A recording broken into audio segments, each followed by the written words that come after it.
Hi, I'm Jim. And I'm David. And this is the Practical Guitarist Podcast. The podcast for people who eat, sleep, and breathe guitar.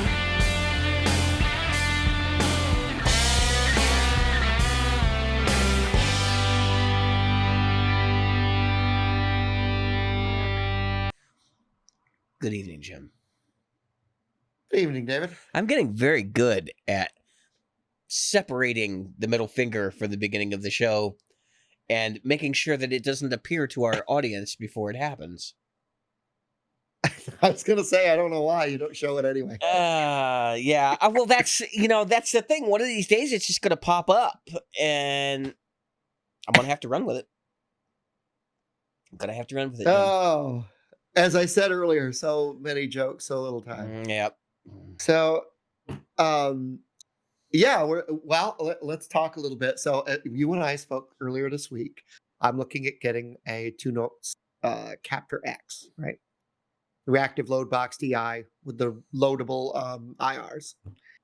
And because I was looking, I guess there were two products that we were thinking, because whenever people talk about 2-notes, they just say, yeah, I'm going to a 2-notes. I'm using a 2-notes. Into a 2-notes.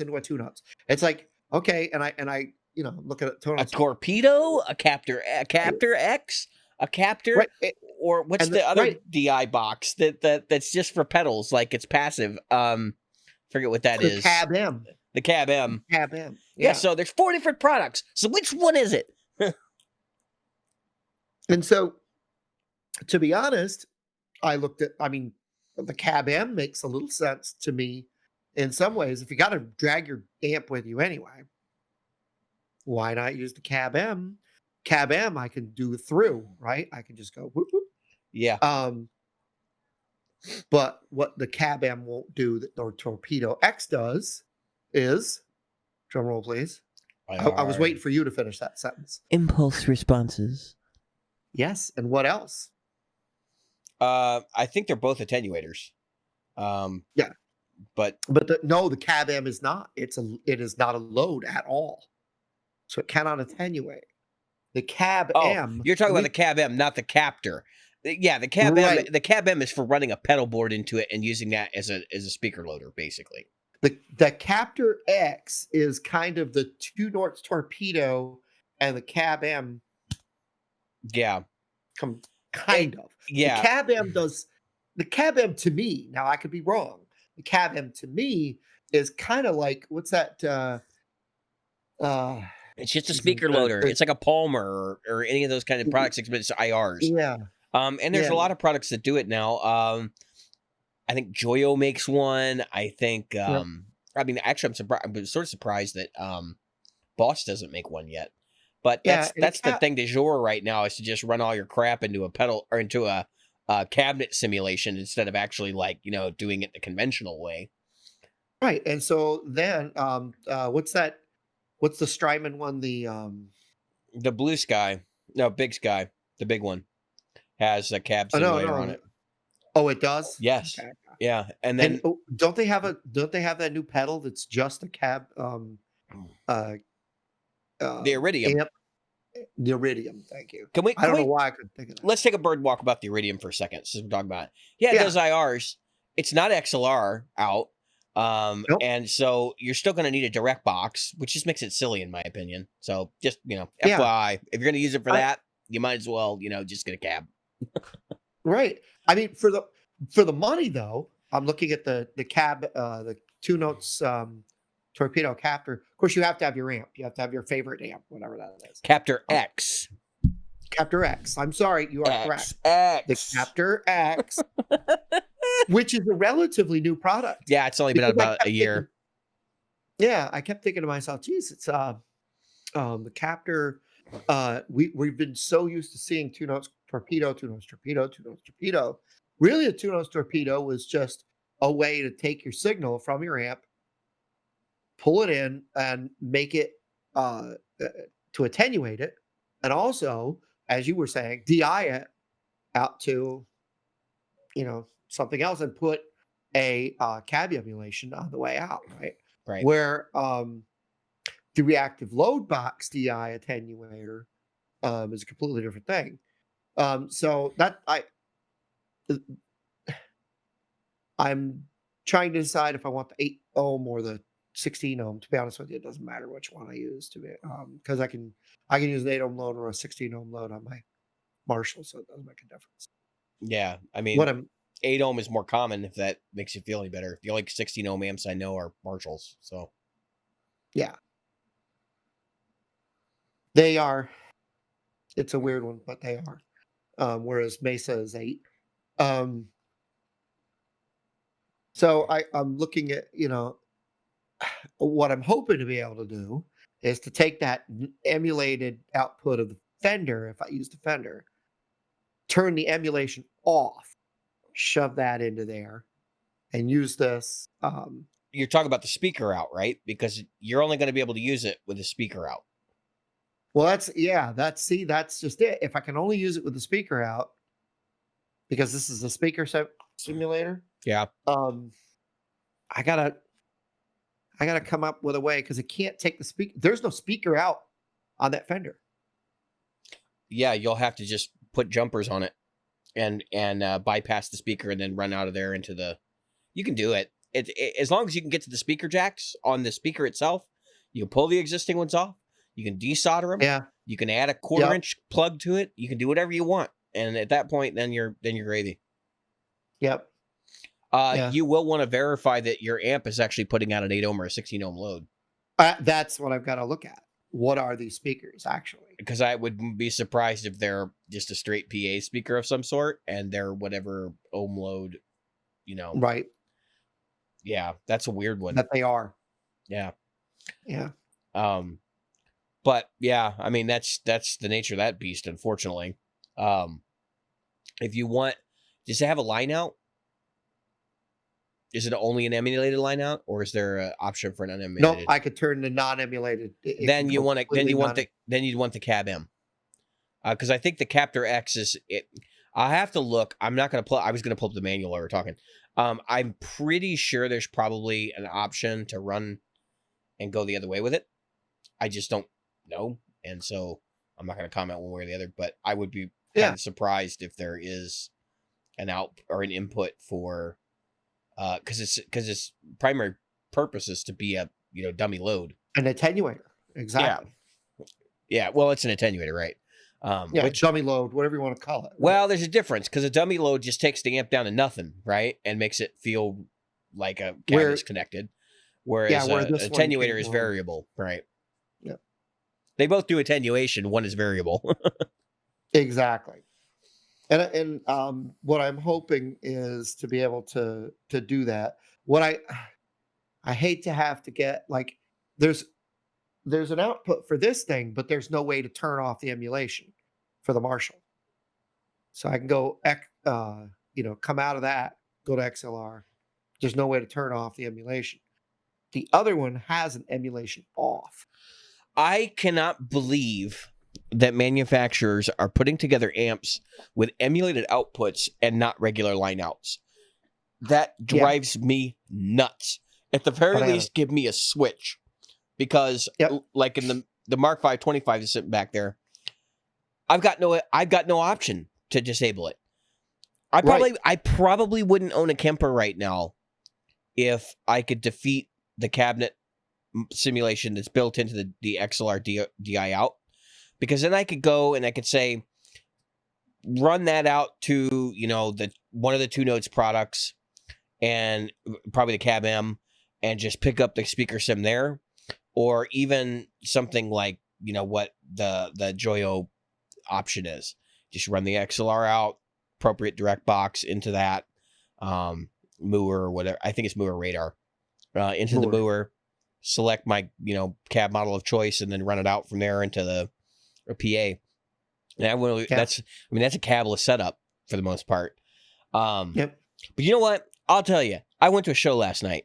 And I got to see Mike Mara, show listener, his new band, the Bronson Trio, played their first show. They were doing, cover material, kind of jammy stuff.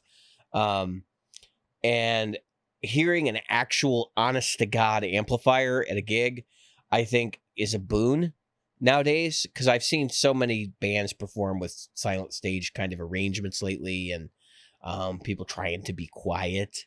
It's like, just turn Yep. it up. Like, what the hell?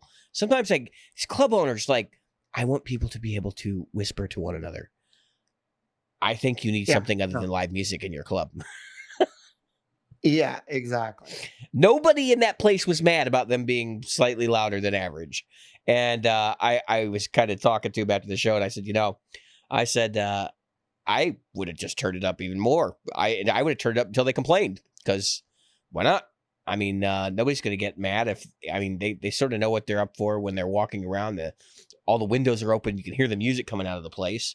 And of course, it was like an outdoor thing. It was the first Rona show I've been to where, first Rona show I've been to at all, where it was all basically outdoor. I mean, they had I was indoors, but there was nobody inside, and like they had the garage doors open on the front of the place, so it was just total open air flowing through. And I hung out inside for a little bit, and then as the night kind of went on, I went outside, sat outside for a bit. It got pretty busy later. And when it got busy, I was like, I don't really want to stick around too much. Plus, I was having an asthma problem, so I took off. But it was a good experience. But yes, real amp, I much prefer that to silent stage type situation. And if you're gonna play, I mean, you got to set the bar pretty high. I think part of it is, if a band's playing music in a place and the patrons don't like the music, they are going to complain about volume. That's always a thing. And it's I just think, an excuse to get you to shut up, yeah, I think that I've been to those kinds of gigs, and there's no winning. If you understand you got my drift. Yeah. There's just no winning. You Mhm. cannot win if all you're trying to do is to make everybody happy. You're never going to do it. Yeah. Yeah. Well, I mean, it helps to be an exceptional group, and for their age and for the being their first time out and stuff, they are an exceptional group. I was really impressed with what I heard, just because they'd never done it before, and I've done cover stuff, and I'm about to get started doing it again. We're trying to book gigs for Old Stumpy now, apparently, Yep. and we're looking for outdoor stuff, but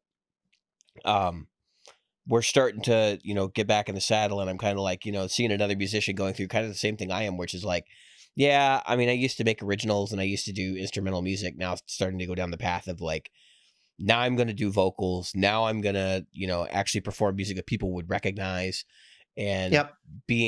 having to be very particular about how you arrange things, and still being artistic about it. I mean, there was plenty of room for improvisation and moving around arrangements and things there, but putting those kinds of shows together is pretty wild.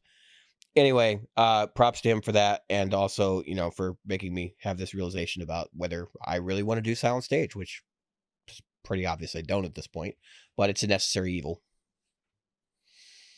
Well, my reason for buying the 2 notes is more for home use. I want it so that I can take the output of my amp, put it to my DAW, and you know, Well, you could use and I a hate cab. the emulation out. You can use a cab loader, provided you have a line out from your amplifier. You could use the cab loader inside your DAW, and you can get a plugin for that. There's free ones out there, and just get your IRs and load them up in there. I'm trying to think of the one that I've used before, but there's a couple of them. If you need one, I can look into it and find you one. They're pretty common. In fact, your DAW probably has one built in. A lot of people use their reverb, the impulse response based reverb, and then they just throw the cab model in there. It's a little Yeah, side yeah. trick. Yep. Um, so I could throw something into Ableton. That's not a problem. Um, what I mean is I need to be able to I want to take the speaker out of that. Mm-hmm. So, in other words, take one of the speaker outs and put it in here, but I need 8 ohms. or 16 ohms Well, no, on this end. you would need a load box at that point, because otherwise you're going to Yeah, fry your interface. There's no interface on exactly. Earth that allows you to do that. No, and that's why I need something like a 2 notes. So I could use the 2 notes torpedo, Yeah. and not the X. The X just allows me. But the Cab M would be nice for gigs or those silent stage nights. When you just Those gigs you don't want to do. yeah. But I mean, at that point, the Cab M is has got built-in cabinet emulation. So it does amplifiers, and it does it's got, or I'm sorry, not amp. Yeah, 8 power amps, 8 microphones, 8 rooms, 32 cabinets, 8 so some of them are bass, but uh I don't know.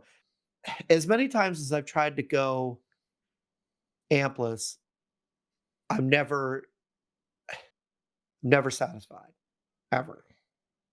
As you know, I'm never satisfied. I mean, I'm kind of in the same boat. I got to play, so I don't think I talked about this. I got to play the FM3 a couple weeks Mhm. ago. And I got to play it again today. Today I got to play it with an FRFR. The first time I got to play it was with the Katana 2, with the FRFR setting. Let me make a comment about that, because now that I've seen the result, before and after. Katana 2 FRFR setting. What the like, that shouldn't even be a feature. The speaker in there is not good enough to really do a modeler justice in the same way that a real amp would be done justice. I think, honestly, the cabinet and speaker for the Katana are the weak link. I think that if you put the right speaker in a better cabinet, and you take your head and you rehouse it, I think it's going to sound a hell of a lot better. And I had good results with my head, running into other cabinets. So Yeah. I really do think that speaker can use an upgrade. But that said, the FM3 sounded really, really good through both options as a modeler, right? But it was choked through that Katana speaker. When I got it through my FR, the head rush, I was like, okay. Jeff, of course, had dialed in some patches with the head rush already, so Right. it just made sense, right? And Yeah. we were going back and forth between the actual amps they had at Good Time and the amps in the FM3, and they're really close. They're not really I mean, same thing you're experiencing. Going from the modeler with an FRFR is not the same as sitting in front of the amp with it cranked up and hitting you in the chest and all that. That Right. said, I think it's a tool for a job. I think it's a good tool for a job, just like the Kemper is a good tool for a job. And realistically, as we've said on the show before, I think everybody should have a silent stage solution available to them, even just for home Right. practice. I would highly recommend, if you do not have some sort of modeling device, get something cheap and try it out for a while. Maybe take it to gigs, maybe take it to jam nights, plug directly to the PA, and just fart around with it and get used to the process, because there is a learning curve. You will figure it out if you do it enough, but it's never going to be the same as an actual cabinet with a head on top. Yeah, I mean, I've got I've got my, like, your head rush thing right here. I've got the alto thing there. Literally just like the head rush. Yeah, it's literally the head rush. 2,000 watts, lots of headroom, or headroom. Well, you got the 12, right? I got the 8. Yeah, I got the 12. And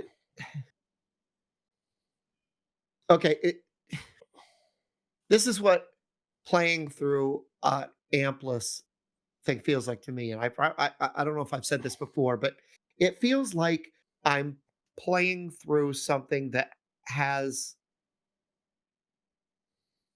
there, there's very little reaction for me. Do you know what I mean? Yeah, And you're so talking about the feeling the amp moving air.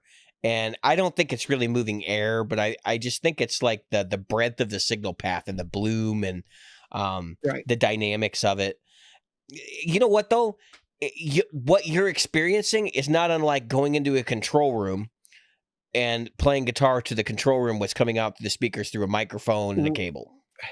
Right. Like when you would go in and you'd have the headphones on and you got your little box in front of you where you're controlling your monitor signal and everything else, where the speaker is in some other room or whatever. It's also not unlike, like, there's times when, and I'm sure that people who have played on stage have been there, like myself, where they're like, okay, your amp is over there, and over there is 20 feet away. Or And it's like, 20 feet away or under the stage or in a closet, yeah. I mean, literally, I have been 18 to 20 feet where the end of a 20-foot cable from my pedal board to the front end of my amp. It's like stretched tight. Yeah. And it's like, how much tighter can I get that? And yes, I'm probably running around one little thing on the way, but it's like, then it's a straight shot. I did a gig with a 35-foot cable once. I had a little bit of slack, but it wasn't a lot. Yeah. It was interesting. Yeah, and it's just the fact that we take for granted that we have this. The fact is that, like, anybody else, I try to bring lengths of cable matching, how far away I'm going to be from my amp on stage. Usually it's about a 10-foot cable or a 15-foot cable. That's about as far away as I'm going to be where I have to, route it around somebody's microphone or maybe behind the drummer's seat or something like that, so whatever. But when you're so far away from it, it's a similar feeling. It's like, it's way over there. I'm getting most of my amp through my monitor because it's mic'd up with an SM57. I don't know. So here's the fun thing. If you've ever done this, and I'm sure there's probably some professional guys or semi-professional guys in the group that can ascribe to this, or gals for that matter. When you mic up an amplifier and run it through your stage monitor, that's basically the same thing as running a modeler. I mean, when you go through that process, it's a flatter sound, and it's just because you don't have all the sound bouncing around the room getting picked up by the microphone, and that's really what it is, right? So Right. People have this tendency to think that, like, oh, it's because there's a microphone and it's filtering frequencies. No, you're not picking up any of the reflections that your ears pick up. Right. And I want to make that point because you'll see these videos, right, on YouTube, where the guitarist on stage is totally into his sound. I mean, he or she is standing there, head down, totally ripping it. And have you ever stood in the audience and gone, wow, what a piece of sound? I mean, it's just the crappiest tone you've heard. And sometimes almost out of tune. Like, it's just like, how do they not hear how bad that sounds? And I think it's akin to the same thing. The effect of the guitar and the amp and standing right next to it, and then being 20 feet out into the audience, and you're like, that's not that good. Because now the amp is turned a certain way, it's tilted a certain way. We forget that stuff is directional. So if it's not mic'd up, you're losing it to the room, right? A lot of those highs are just going just in a straight line, right? And maybe I'm wrong in that, but when you look at how the physics of the sound works and everything else, if you're up there with a 2x12, or even a 1x12, then you're pretty. There's a very small cone of effect that you're going to get as it goes out, because as it does this, it loses stuff on the side lobes. Yeah. I mean, but I think part of what I'm describing is, like, actually literally the reflections of the room. And I've been in situations where the room is so damn dead that the amp sounds sterile, and I'm not talking about with a modeler, and it just has to do with the amount of people that are there. Yep. and it has to do with what the room is made out of. Like that's a big component of Yeah. it, and how it, how it's physically shaped. But yeah, no, I mean, what you're saying absolutely is true to an extent, that the directionality of the speakers do play a part in that. I think that's a minor part compared to like filling out of a room, for example. So if you're using an open back cab and you mic up an open get back cab, you are not getting an accurate depiction of what that cabinet sounds like in the room. It's a little bit more accurate with a closed back cab, but because the open back cab fills in frequencies that hit you in the side and stuff like that, because it's it's not directional, it just blows out of the amp in all directions, save for the sides. Fender. There's some dead size, right? That's why I've always said, like, miking up those amps is tricky as hell, because if you're gonna go into a studio, and I've had to do this before, and mic up an open back cab, it's like, well, do you put a mic in the back and reverse phase, or do you put mics on the side?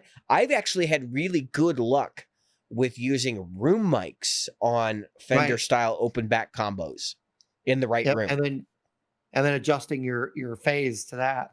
Well, if you're using just using a room mic, not even doing a close capture, putting a mic like 7-8 feet away at head height, where you're standing, where you hear it the best in the room, and then just leave it, and maybe put two facing away from each other, and then of course you got to flip phase, but it depends. You may not even want to flip phase. You may just want to examine your output, the stereo waveforms, and drag them to where they're in phase. But yeah, that's kind of like a vocalist. You ever, like, you listen to your voice back? Like every week I have to hear my voice back on this thing, right? Mm-hmm. And I think to myself, do I sound like that? When I'm wearing these, I kind of do. I sound like this, right? But when I take these off, I have a completely different sound. They tell singers, if you want to know what you sound like to other people, shove your fingers in your ears, or do this. So it's like, it's a weird thing to tell a singer to turn off what you're just talking about. All that stuff that a Fender amp does for you, it blooms that sound on all these directions, which is awesome. It's hard to capture. It's awesome for the room. Not so awesome for microphones that are very, Well, I think the Boss Tech, right, for the Waza headphones, I don't think the right application for it is headphones. I think that stuff is going to be really exceptional for in-ear monitoring, but I also think it's going to be really exceptional for modeling, because if you take the application of that technology and flipping phase and doing the binaural, like, where are you at in the room kind of thing, think about how that applies to microphone modeling, and think about how it doesn't apply to microphone modeling, and how you can eliminate microphone modeling. So that's what I want, right? I want, and Line 6 and Kemper have both got this right now. They figured it out, which is that most people don't want to emulate the sound of a mic'd speaker. What they want to do is emulate the sound of the speaker, and just the speaker. So things like the Kemper cone, the speaker, and of course the Kemper cabinet, right? And as well as the Line 6 power cab, are emulating the speaker itself, the natural frequency curve and saturation curve and things that happen inside the speaker, and its sensitivity ratings and all that. And I think we're seeing this in its infancy, but this is where we're headed. You're going to get a modeler from somebody like Boss or somebody like that in the next couple of years that has 32 cabinets or 32 speaker models inside a 2x12 cabinet or a 1x12 cabinet, connected with a quality amplifier emulation. And I think that's going to break the mold, because I think that's really where we should be heading, is this whole idea that we've got to use IR technology to emulate the whole mic'd up thing. Like, that's only useful for a certain subset of people. Most people who are doing live gigs, they sort of get the microphone aspect of it, but when they're monitoring on stage, that's not what they want. They want to be able to hear the actual amplifier, and they want it to punch like the actual amplifier, which I think is the one thing that the Line 6 power cab still fails at, is that even though it does, you can, flip to a greenback, for example, it gives you the frequency characteristics, but it doesn't change some of the handling. And I think it doesn't give you the same impression you would get if you actually put a greenback in the cab. So the only way to get Right. that right now, even because I can't say the cabinet does it. I know a lot of people like the cabinet's amazing, the Kemper Cone. I don't have one in anything yet. I'd love to buy one just to put in a cabinet and check it out. I've got 2 beautiful cabinets back here I could use for that test. And just to report back that, hey, you know, this thing actually works pretty well. Right. That said, the Kemper, I have talked at length on this show about how good the Kemper is. And Yep. again, you guys know I've had a Helix. I kind of fell out of love with that pretty quickly, I might add. And the Kemper has stayed in my mind a lot more, and I'm keeping it. I'm not getting rid of it. It's an excellent tool for the job. I think it's one of the top tools for its job right now. That said, I much prefer the sound of a real amplifier to my Kemper. I can tell the Right. difference. And I think some of it's just that I don't play my Kemper at loud volumes. But even when I crank it up, it's not... There's some things you miss there. The dynamics are Right. there. The punch is there. But Yep. you can tell that there's like some ones and zeros dividing characteristics of the amplifier, whereas in a tube amp, it's infinitely variable, right? Yeah. It's really damn good. You have to really push it and play around with it to get it to screw up. But you can kind of infer, yeah, it's a close approximation of the real deal. And it's not perfect. And I'm okay with this. I can say that it's pretty damn near indistinguishable from the real deal. But there will be people that would dispute that because everybody wants to argue about how much is too different, right? And so that's, I guess, where my comment comes from the people, the anti-modeling pundits, which is that, come on, guys, let's be real here. Do you really need it to be 100% accurate? And on the other side of the coin, do you even need it to model a real sound? Like, that's still, we've talked about this on the show before. This whole cab emulation thing and amp modeling and all of it, it boggles my mind that someone has not stopped and thought to themselves, you know what, let's do some stuff we haven't done with a real amplifier because we can do it digitally and it becomes cost effective, affordable, and usable. There's an amp that comes to mind. I'll share this story, then you can take over, Jim. Keep your thought. Dirty Boy. So, who's the Blue Saraceno? His dad built an amplifier that had like 14 transformers or something in it. I don't know how that works. I don't know why you would want big iron and like 14 of them. Amp apparently weighed like 200 pounds. And Blue Saraceno used it to do his first couple records or whatever. And it's this amazing thing. And a lot of people have been after it over the years and tried to get Blue Saraceno's dad to make them amps and whatever.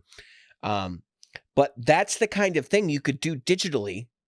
You could emulate that and get really freaking close and make it a marketable, affordable product.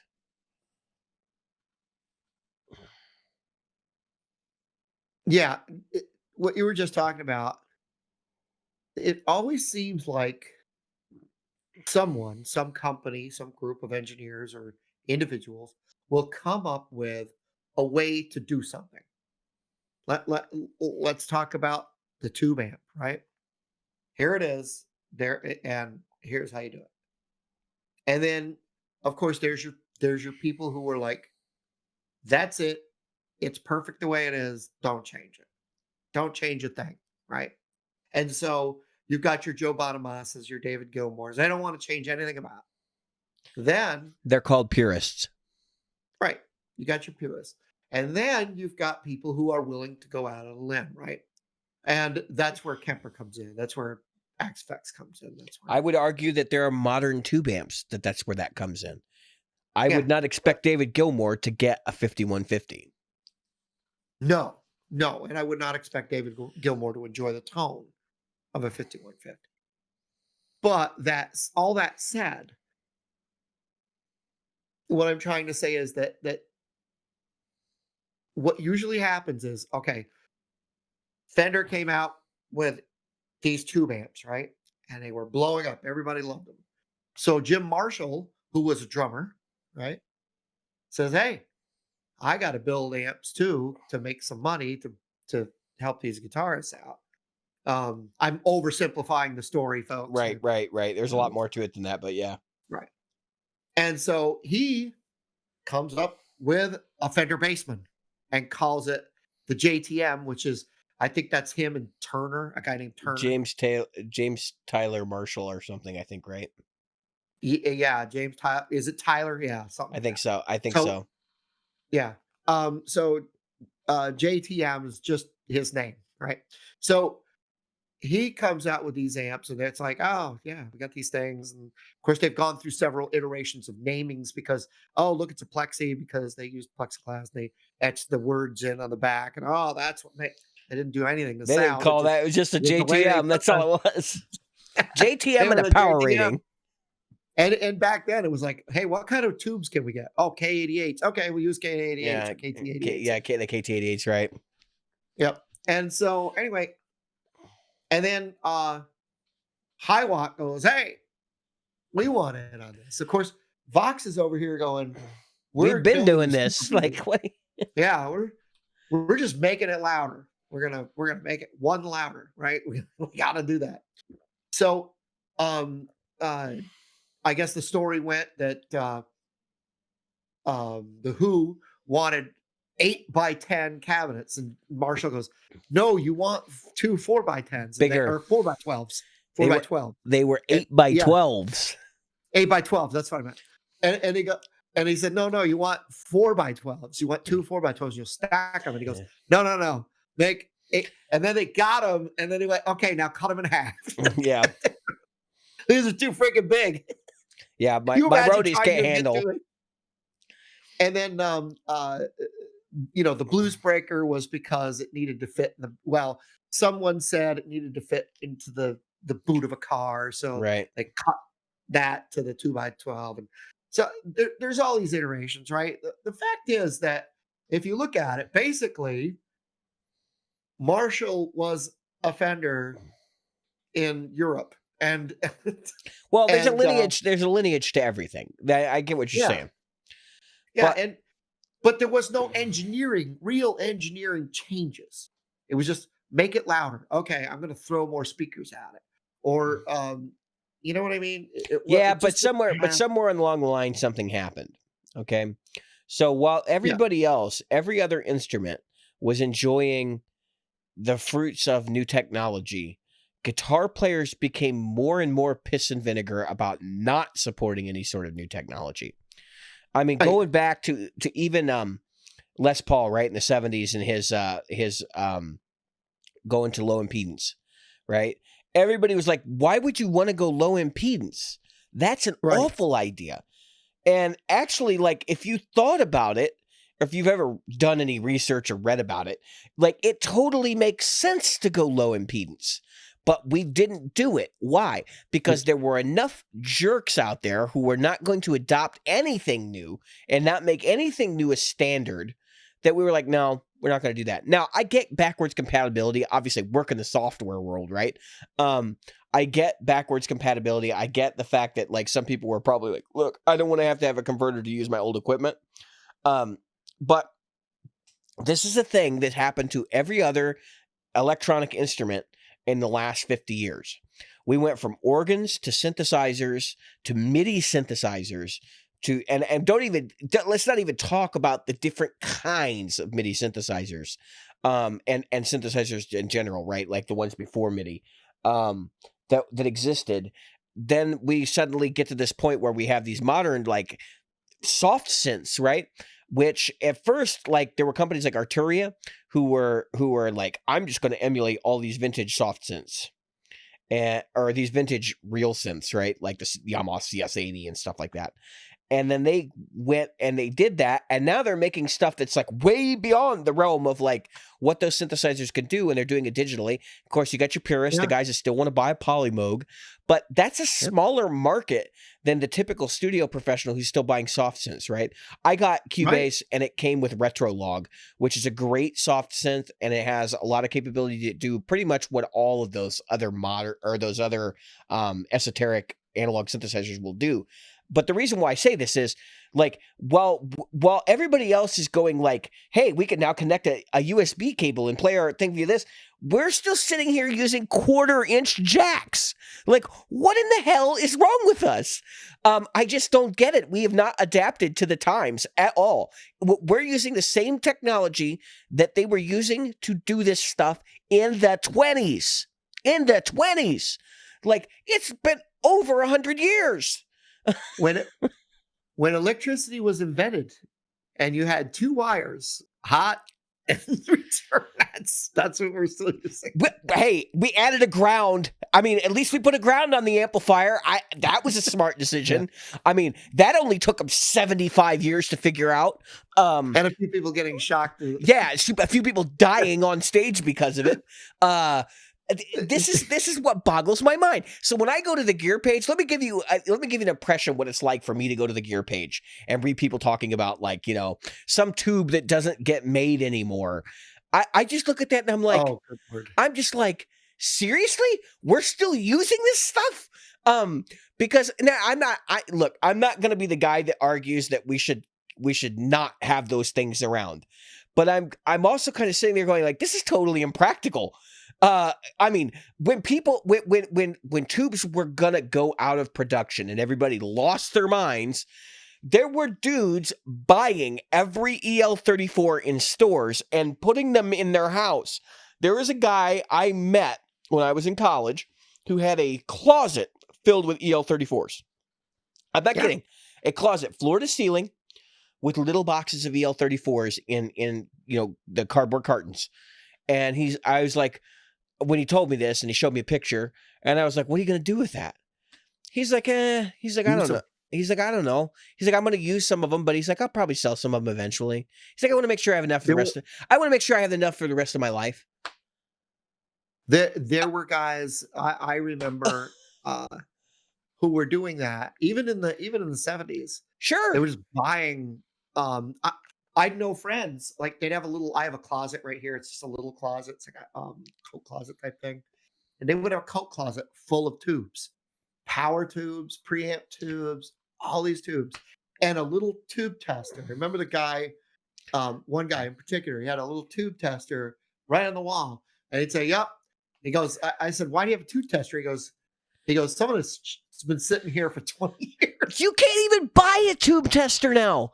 Like, I went to go look for one a couple years ago, and the ones I was seeing are like from the 50s on eBay, and I'm going, I'm not buying something from the 50s. You guys are crazy. I just saw a thing with Joe Bonamassa. He was being interviewed by Mark Agnesi from Gibson, right? And it was his walk through Nerdville East, he calls it, which is his Nashville condo.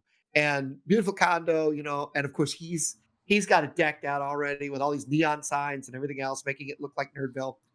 And he's got a tube tester in there, and it's got all these things. He goes, well, and Mark looks at it, he goes, do you use it? He goes, oh no, this is mostly for television tubes.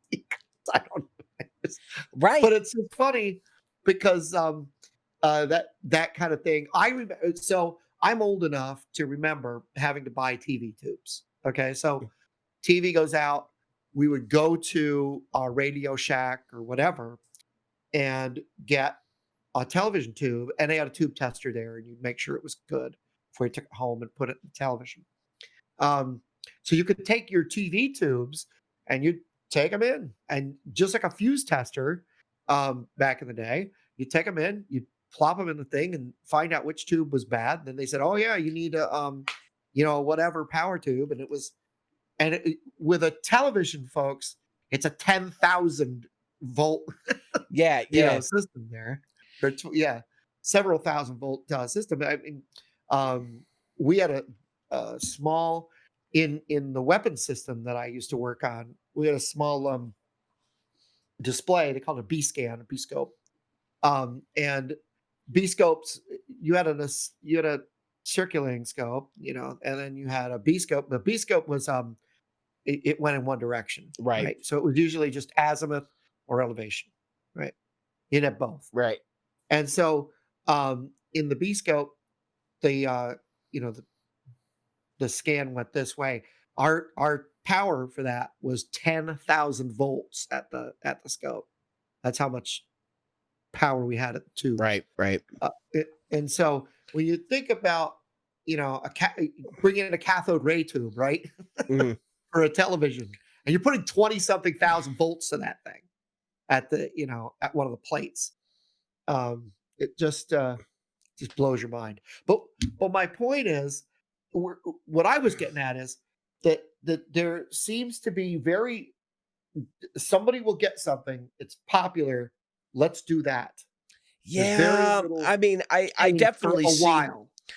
I definitely agree with you. I definitely see trends of like, hey, John Mayer did this, so let's all do it, kind of thing. Right. And that still goes on today. But here's the straw. This is not a straw man argument, in my opinion. This is the way people should be thinking about this. So you're a film fan. I know you are. You watch Game of Thrones, and you've got we're always talking about movies and stuff on the side, and Yep. TV. Let me ask you a question. So you used to have these tube televisions, right? And I can remember when I was a kid, believe it or not. But I'm willing to bet your television right now does not even have a picture tube. Okay, so and we sort of accept that television or modern equipment, right? Something we're Yep. very passionate about. I am too as well. Is better than older equipment that is based on esoteric technology. Right. And that's what kills me about this industry is we're the complete opposite of that. We don't want to grow at all. We want to emulate something that's already happened and probably has been done and over with for 50 years. Like for my example, and I'm definitely guilty of this. I chased the Van Halen thing for a while when I was younger. For example, and it's Who just didn't? just to have it around, right? Not really to like be Van Halen or anything like that. And just thinking back about that, like that would have been in the early 2000s. I mean, that was literally 30 years before. And I never stopped and thought about, well, like, this is really not like what's going on around me right now. And I'm okay with that. Like there's certainly a valid for it. And I love going to see people that are like going to do a tribute show and use the original gear and do all that stuff. Like it's a total geek moment for me. I want to go see that.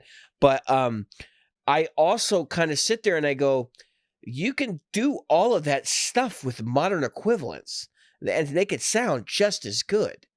Now maybe it's not 100% of the way there, but for the audience sake, like you really don't have to have, the vintage Super Beetle to do a Beatles tribute.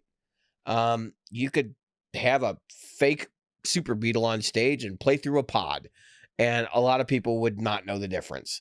Now, maybe your musician friends in the audience would, and maybe you would be pissed off because it's like, well, it doesn't feel right to me. But at the same time, it's like nobody's buying Super Beetles because of the way they felt. It's like, come on. They bought them for the way they, for the image of what they sounded like and whatever. But I know a guy that actually had one, and I was like, he told me, he's like, yeah, it plays like wet dog shit. It's like it's not a good amp, but it sounds cool. Well, yeah. If you ask a person like Pete Townsend what he got out of his Marshalls and high watts, he's going to tell you a loss of most of his hearing, Yeah. and that's what he got. Well, and it's so funny because some of those guys that made that stuff extremely popular, Jimmy Page is a classic example, right? Known for playing mostly Marshalls, having the occasional orange. During the Yardboards era, he was a Vox AC30 guy. And as like he progressed, he's using like a Fender Pro Reverb or something now. And sometimes a Vox AC30 alongside it, and then a Fender Bassman. Sorry. And the reason why this is funny to me is because this is the guy that popularized the half stack and full stack thing, like very much so throughout the 70s. And here's a guy that's like, nah, I ain't doing that anymore. Like I didn't want to do that back then. We did it because it was cheap. And in fact, that's basically how they arrived at using Marshalls. The Beatles wouldn't have been using Vox. Yeah, Vox. If it wasn't for the fact that their guy, one of their management team, got them contract with Vox to build them the amplifiers, and they got them for free. Hello.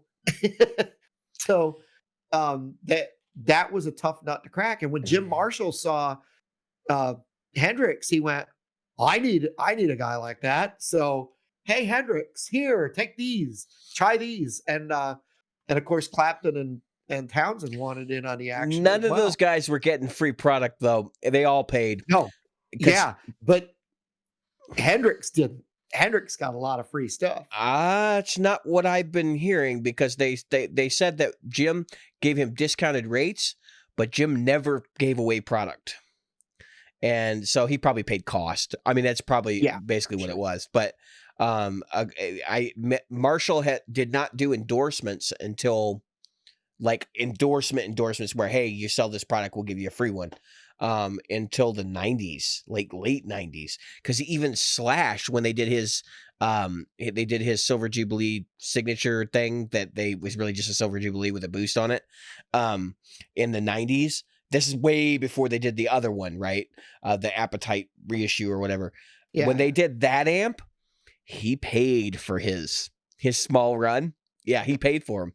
And I don't know if there was ever even hit the general public. But that was the whole thing. Is like, well, we'll build them for you, but if we build them for you, then we're gonna sell them to the general public.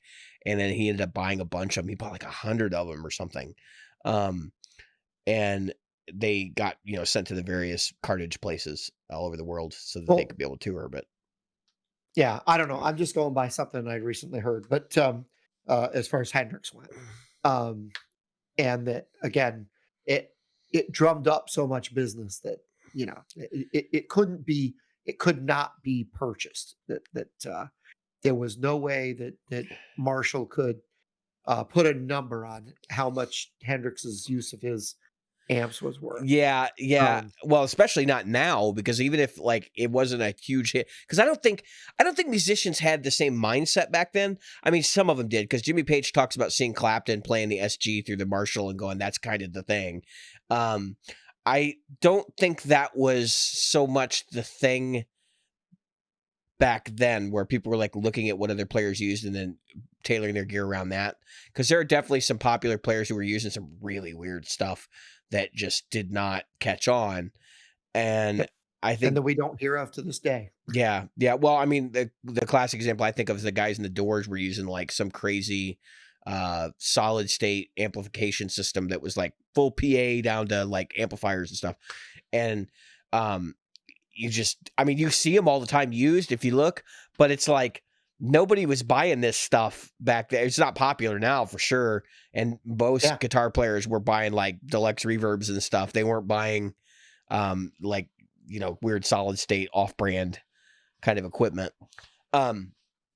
But anyway, so you had another topic we want to talk about. I think we've talked enough about this kind of stuff. What kind of leads to that? So the whole COVID thing. So Fender has recently announced that they've had a record year. I don't know if it's not just them, but they announced it. But other companies have now come forward and said the same thing. Yeah. So Fender was the first one who said, "Hey, guess what? 2020 has been the best year for sales for us since whenever. They've sold more guitars this year." Sure sounds like their fiscal year is coming up, doesn't it to you? Yeah. It sounds like they're looking for some investment money, some cash. Yeah. And it kind of makes sense. So if we look outside of the guitar world for just a second, whether it's Nintendo Wii or we look at your local brand of paper products. It's hard to get anything, right? It's hard to get anything in. We're still having a little bit of a lag in the she's so cute. It's a he. This is Merle. He's so cute. Yeah, I got two, boy and girl, so I'll pass. The other one's got the cone on, right? No, still cone. She's not coned right now. Took it off. Oh, good. Took the cone off. So the what was I saying? Oh, so they're saying that they've got a record year of sales, and I kind of if you look at the used market, we talked about this earlier, that there's also, I think, a record sale of used in the used market. I think what it is this. Like, I just bought a car, right? Car sales for the longest time were down. Car dealers were begging people to come to their lots. Um, car rentals were down. Uh, the A lot of things were not selling. So if you've got money coming in, if you are one of the lucky people who was not affected monetarily by COVID-19, and then all of a sudden you got a stimulus check too, and all this other stuff that's coming in. Where's that money going to go, right? Most people, some people are going to put money away, but a lot of people are going to spend, and they're going to spend a lot. Can I share can I share my situation? Yeah. So I've done yeah. very well in COVID-19. I'm not going to give number specifics. That's my own business, but I will talk about Right. how I was able to do well during COVID-19. So neither my wife nor I got out of work, which is nice, because she works for a major airline, which cut a ton of people. Neither of us got out of work. My situation probably is looking good into next year. And we haven't commuted since February, which, if you don't think about this, I've actually been thinking I can cut off insurance on one of my cars. Like, I don't need insurance. I ain't driving it. I haven't done that yet, but that's a possibility, right? And I'm sure there are people, because like my boss, for example, was talking about it. I'm sure there are people that have done that. On top of that, you got no gasoline. For me, I put in a tank of gas probably every 6 weeks because I don't go anywhere. So I actually, for the first time, I put one in a month this month. And in all reality, I'm not spending money to go out to eat. I'm, just living frugal. And I'll be honest with you, I have saved thousands of dollars during COVID-19. And because of that, I think people are like more into their vices right now because they're sitting home. Most remote workers do not work, 8-hour days. They're working 6 or 4-hour days. They got to find time to fill up the rest of it. So buy a guitar, And so, yeah. And I want to get to a couple other things. Even if you do work an 8-hour day, and being a government contractor, I have to put in 8 hours a day. I have no commute. Yeah. So I'm saving an hour to an hour and a half a day. So right? you got time to fill. And by the way, I wasn't saying people didn't work an 8-hour day, but I'm just saying they're not like grunt work, where they're, right. It's down. There's downtime in the middle, and Right. We all have downtime. Let's face it. Come on. Anybody that tells you don't have downtime, they're lying. Works probably a business office type thing, or like my son does now. He works in a help desk, where it's pretty much, and it's brutal. Those jobs are brutal. I'm so glad I'm not doing that anymore. 2 10 or 15-minute breaks and a half-hour lunch. But he comes home exhausted. I mean, he's 20 years old. And he comes home looking terrible. So, but the point is that I'm trying to make is, so you made a perfect point. I put in a tank of gas when I bought my car. I filled it up the day I bought it, right? Mm-hmm. And I've taken one tick. That's doing all the stuff I do. That's going to work for him. That's getting groceries. That's one tick. Not even a quarter of a tank. We're talking an eighth of a tank tick. So, and for those who don't know, I got a diesel, so it's good mileage. Frugal, still. Right? So, at this rate, I will not use a tank of gas for a couple months. So, but if you put that into perspective, right, that's $20 a week, give or take, right, that you're not using, or whatever it is that you put in your tank. There's also the fact that people are not taking vacation with their families. You're not going on cruises, right? You're not going. All the crap you spend money on adds up. Yeah. And so if you take all that stuff, right, and you add it up, and you're not saving money, you're doing something wrong. But anyway, you do all this stuff and you put it all together, right? Um, it means that you can buy some big stuff. Now, if you take the guitar companies that they're talking about, that don't have the stuff, if you look at them though, and this is not just me. Phil McKnight said the same thing. A couple other folks said the same thing. It's not the big ticket items. It's not that Gibson Les Paul. That's right. It's not the. It is the pedals, the Squires, the import brands, The Boredom Killers. That's right. And if you look at it, anything $1,000 or under, that's the stuff that's flying off shelves. Yeah, I took a perusal at Sweetwater this morning, which ends up being a way that I kill time. And I was just kind of digging around. Virtually everything is out of stock. I mean, you'd have a better chance of saying it's out of stock than saying it's in stock, at least as far as guitars go. For things that like the common items, right? And I really think that's not necessarily a bad thing. But some people have said, well, they're having a banner year, and I kind of question some of this because I'm like, yeah, they're having a banner year, and that's good for the industry. Like, oh, guitar's not dead. We're selling, more than we ever have right now. That doesn't mean anything because when COVID-19 ends, the sales end. Okay. Right. And what's going to happen is this is all going to dry up and we're going to go back to business as usual. And I hope it does. I actually hope it doesn't, but I don't think that's the case. I think we're gonna see a big dip, bigger than to normal. I would not be investing in the gear market right now, meaning don't go buy FMIC on the stock exchange because that's what they're wanting these articles to reference. Like, oh yeah, we're making money. Like we're doing the best we've ever done.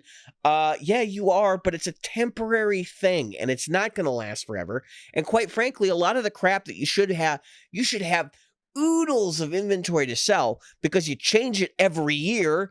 Guess what? You're out. You can't even make money on that stuff.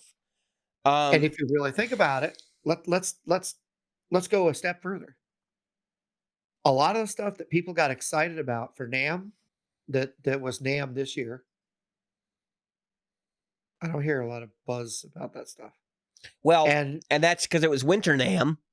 And summer NAMM didn't happen. Summer NAMM. Really, we had no real.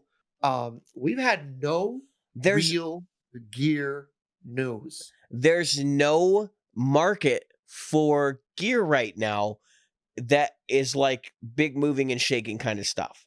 I think maybe that's because we're included into the more professional side of the gear thing and not so much into like pedals and stuff like that. I say professional because let's face it, when you're into this stuff, like you're paying attention to PAs and crap like that, and not so much like, what string brand just released their new line and those kinds of things. Right. I would venture a guess there probably is new product coming out, but it's not making a splash. No one cares. It's not, and that's because nobody's gigging right now. Well, yeah, and then we take the other side of that, and that is that usually NAMM means what? Not available, maybe May, right? Yeah, isn't that? So maybe May got pushed. We don't have another M month to use. Maybe May of next year because they're not getting the parts. Think about those Ernie Ball. Those Ernie Ball volume pedals with the tuner built in. We had people that were like, "I need one of those."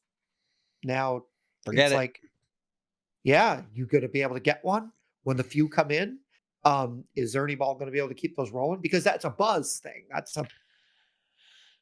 So that's a good example. It might even be the perfect example for this. Is something that's purely a Chinese-based product. Yep. There's a lot of stuff that has Chinese dependency that's probably in the pipeline. Just because the guitar says made in Indonesia doesn't mean that's where the parts are coming from. And Indonesia is not doing so hot with coronavirus either. And they're, they've taken precautions. My understanding is they're a more authoritarian government. They're not authoritarian, but they're more authoritarian. I don't know. I don't know specifics about their political structure. I'm not gonna.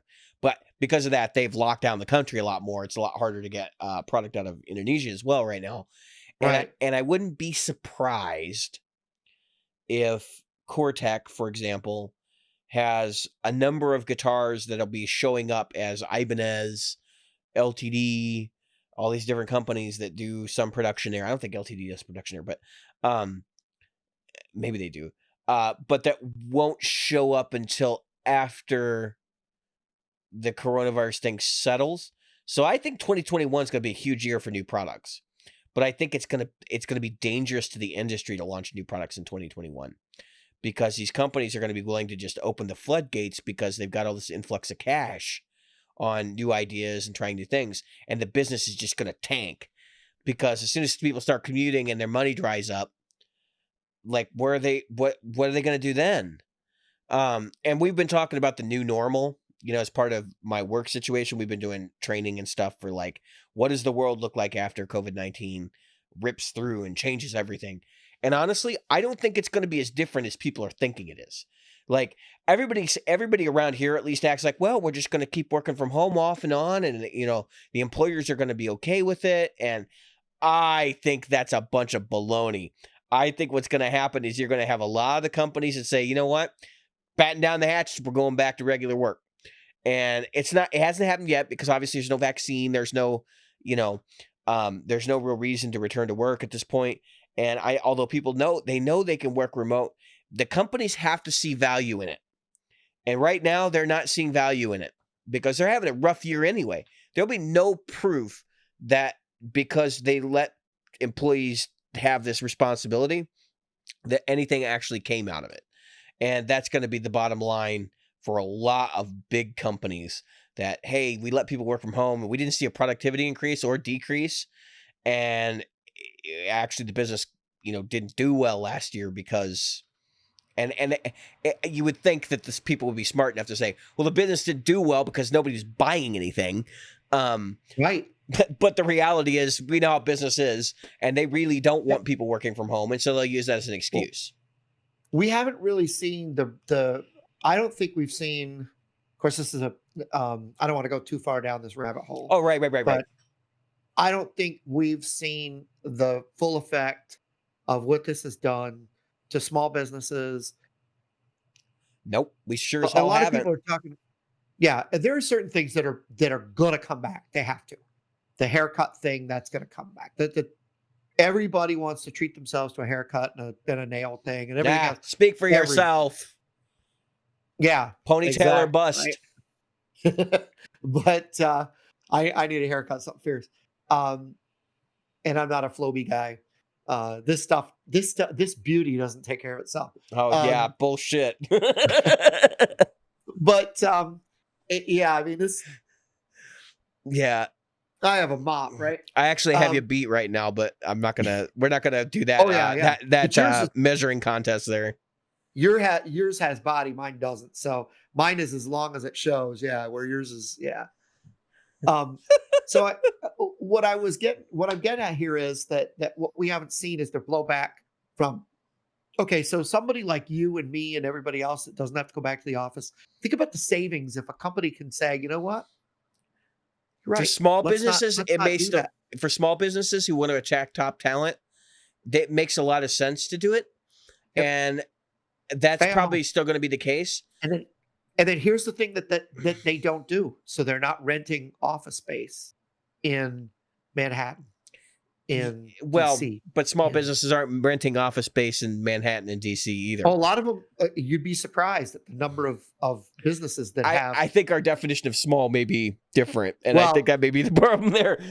Yeah, but what I'm getting at, yeah, and we're probably talking about too. When you're talking about small business, you're talking about money, and when I talk about small business, I'm talking about ones that I need a floor. I'm talking about employees. I'm talking about less than 25 people. Yeah. Yeah, I'm talking about 100. But they like, I need a fifth floor on, whatever avenue, New York City, downtown Manhattan or whatever. And even if you're looking at a business, that a lot of the businesses in New York City, you'd be surprised a lot of the number of the buildings that are dependent on renting to a lot of businesses. Yeah, we're in one of those buildings right now here. Are you? Yeah. Yeah. So if you look at that, you've got the people that are leaving, and look at the fires that are going on right in West Coast. God, help people that are out there. I pray for them every day. That kind of thing that's going on right now, we've got a shift. We're gonna see huge shifts. And I don't think we've seen the one biggest thing. And I don't want to get into politics. I definitely don't want to do that. But on November, whatever, the day after election day, the 5th or 6th or whatever it is this year, that I don't care what side you're for. I don't care what side wins. 40 something percent or 50 something percent of the people are going to go bananas. Some of them are going to go to bananas in a good way, and the other part are going to go to bananas in a bad way. So regardless of who wins and regardless of how this goes, there's a lot of stuff to shake out here.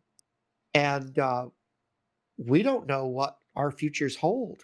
Well, that's what I think is weird about the gear industry right now is like these companies are like wanting to ride these trends like Fender coming out and saying, hey, buy our stock, because that's really what that is. When you hear Fender say something like that, they don't talk about their sales unless they're trying to trump up the fact that you should buy their stock. If you were to buy stock in FMIC, which I think is publicly traded, if you were to buy stock in FMIC right now, I think you're setting yourself up for a very rude 2021 when push comes to shove. And I think there's just too much turmoil right now to be like, yeah, I really want to buy in it. Unless you really feel confident this is a good move. Right now, I don't think their stock's even worth anything. I mean, this year's too wild to invest in something like that.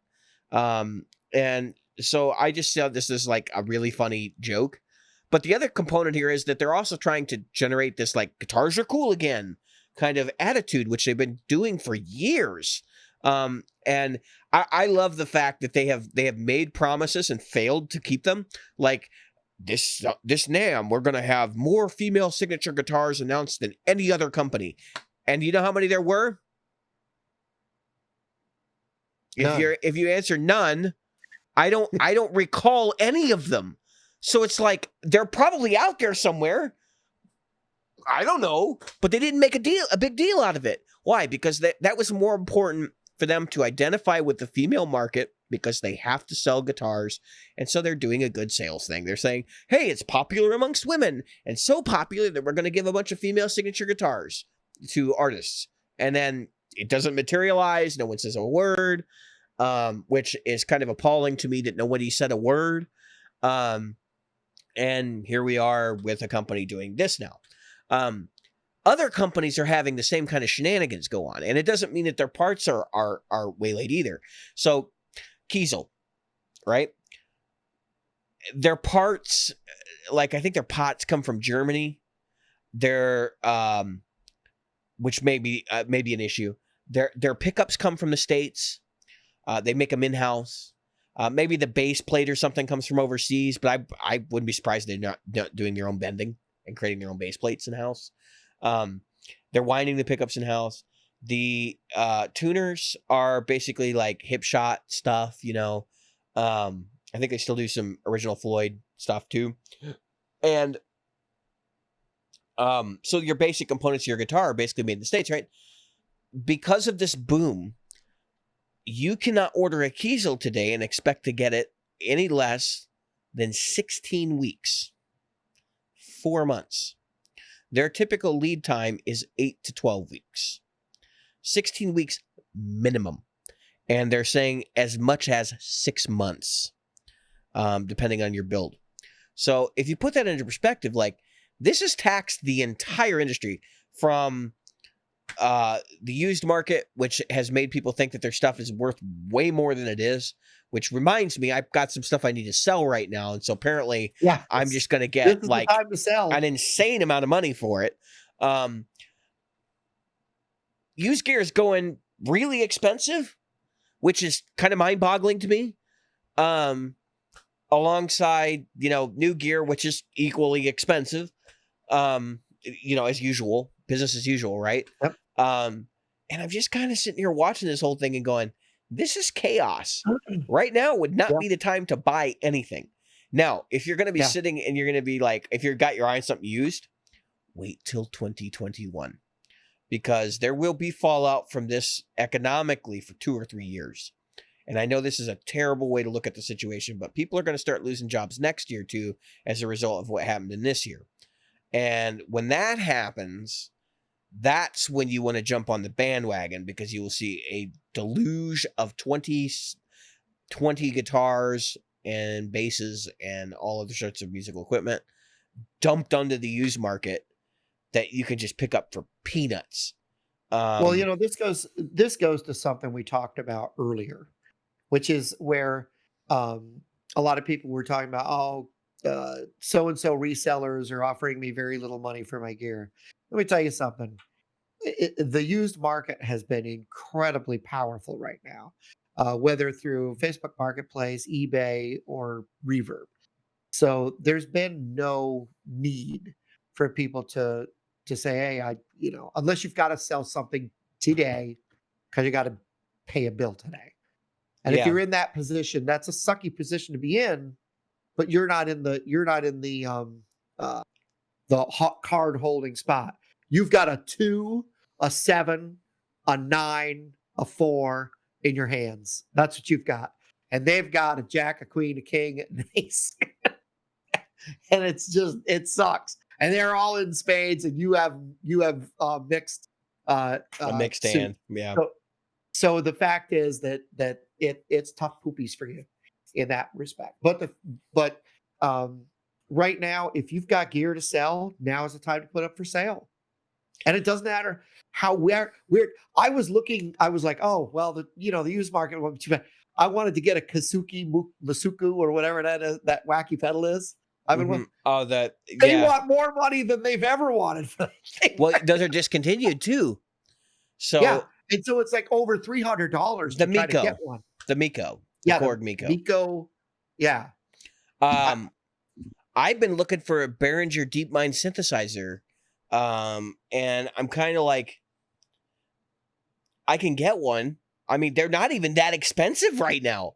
And that's one of the few things, like, if you're looking for off the wall stuff on Reverb, you're going to get good prices. For whatever reason, guitars are always the one that like gets crazy out of control. And I think it's just because of popularity. There's far more guitar players than there are drummers, bassists, and key players by far, more guitar players. And $400 for a Korg Miku right now. Yeah. Not of your money. Not mine. 470 on eBay, 661. Do you know what's amazing to me? That the Korg Miku it's going for like $400 to $600 right now. Nobody actually is going to use that pedal for anything. Like, that's not a pedal that people are actually going to make stuff with. You can't make it do the same thing twice. Yeah. It's like a random noise generator. Like, it's like, what? Why is it demanding? Why is it commanding so much money? That's the thing. People have money. They're so used to spending. They're like, wow, I've got 3 months of gas money. I'm gonna go buy a Korg Miku, or I've got, my month's worth of gas money. I'm gonna buy a freaking Fender Squire. Classic vibe, or one of those Time Machine or whatever the alternate universe version that Squire's doing. And I'm buying one every month. I mean, literally. I know there are people that are doing that kind of stuff because they're saving like $300 or $400 a month. Yeah, I could do it. And what's funny is, if you look at the last real, other than this guy, which cost me very little, right? I haven't really bought anything. No. Since this stuff went down. I have not bought anything since GearFest that's like of significant value. And even the stuff I bought at GearFest, like, it was like peanuts compared to what I'm normally spending.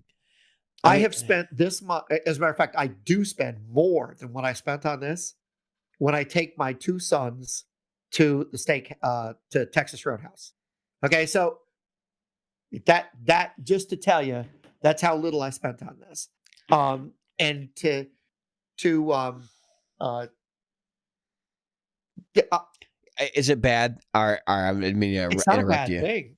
Now, is it bad that I'm like looking around my room going, I know I bought something expensive and that somebody's going to call me out and call me a hypocrite that I'm forgetting about, I bought the Flying V, but that was a one of You would those have bought bucket that list. anyway. Yeah, that was a bucket list thing that was sitting around that I was like, all right, I'm going to get If the that guitar audience- back, and I did. If the audience didn't know this, I'm going to reveal this to everyone. Jim's been talking about buying one of those as long as this show has been going on. I'm talking about getting that guitar back since I was 22. So it's been 30 something years in the making.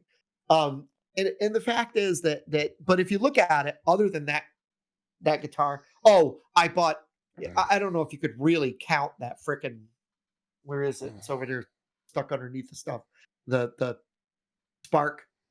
Yeah. The Spark was one of those things. Again, that was a show purchase. I know what that was. I want to look at it. Gas station sushi. That's what that was. Gas station sushi. Yeah, I don't think I did buy anything else. Me and my wife were talking about it. I'm like, I've spent under $2,000 this year on just like frivolous crap because we've just been putting it all away. Now, granted, we've had some other things go on this year, and that's kept us on track. But I mean, I bought the cabinet, I bought the 2 pedals at Gearfest, and I bought the King of Tone this year. And I think I got the King of Tone before the shutdown happened. So I mean, it's like, no, I bought it during the shutdown, but it was like right after. But I just haven't. I have no desire to buy anything. I mean, that's like I've been looking at guitars, but I'm like, don't want to buy a guitar unless I get to play it first. I mean, because the kind of money I'm going to drop on one, I want to be damn sure what I'm buying. And I sort of had an epiphany today, and I was like, I really don't want to spend a bunch of money on another 7-string. So if I was going to do it, I'd probably just buy an RG7 from Ibanez as a backup. I can make that work. I'll get a decent one. I'll spend, whatever I can get for like $1,700 or whatever. Not $1,700. Like $1,000, like right around $1,000. And that'll be a good workhorse. They won't care if I beat the hell out of it. I kind of want to find one that's not basswood if I can. Which that's going to probably be trouble. But it just it's the most economical path for me to move forward.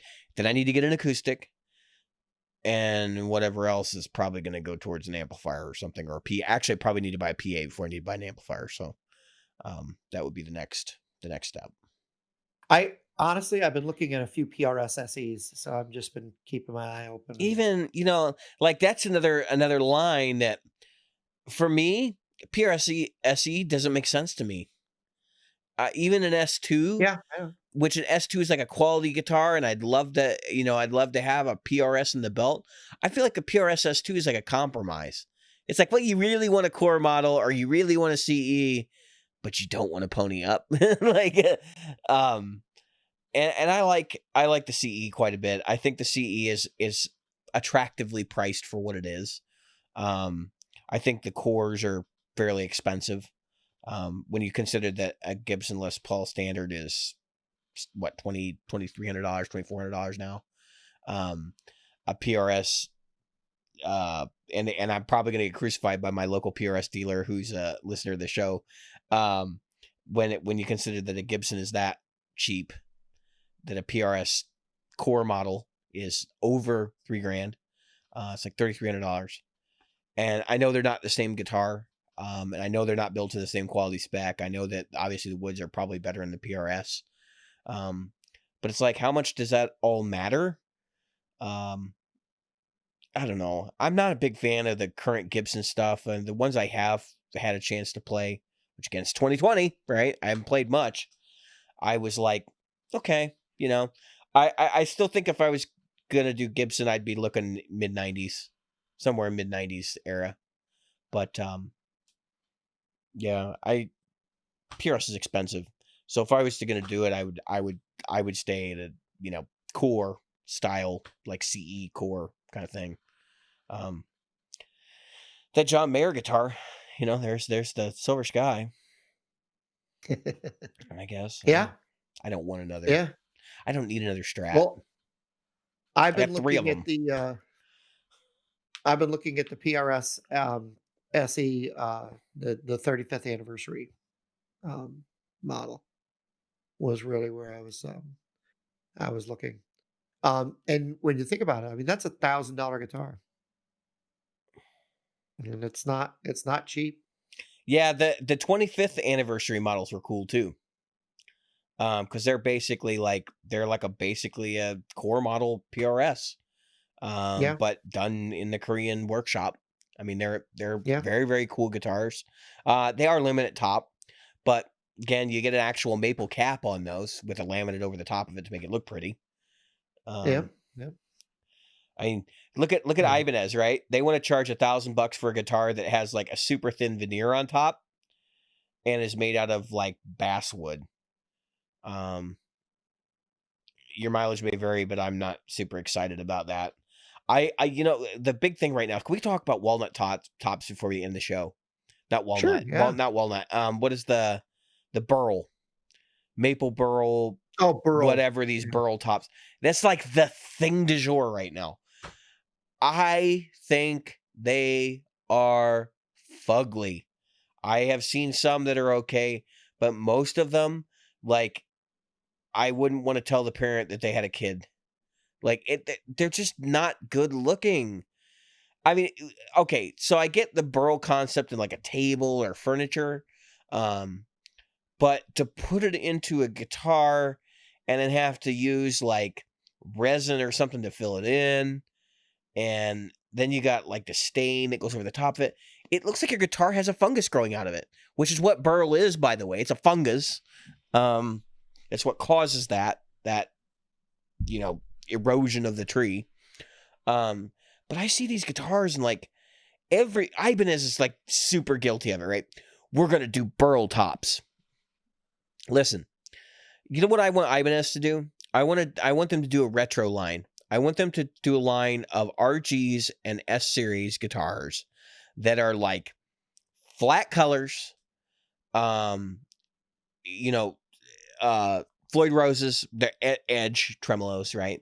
And then do the Wizard 3 neck, or even, God willing, a Wizard 4 neck, which is actually slightly more C-shaped, maybe a bit fatter.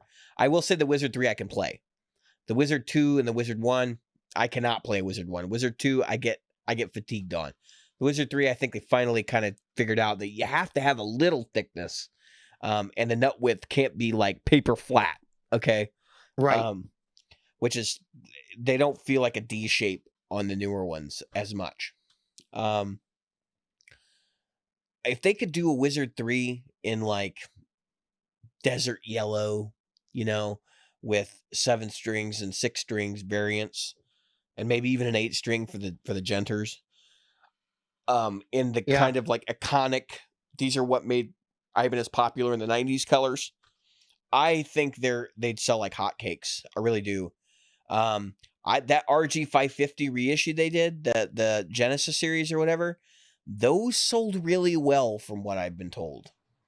And I've seen several bands playing those guitars and or having them in their toolkit, maybe on the stand in the back as their spare.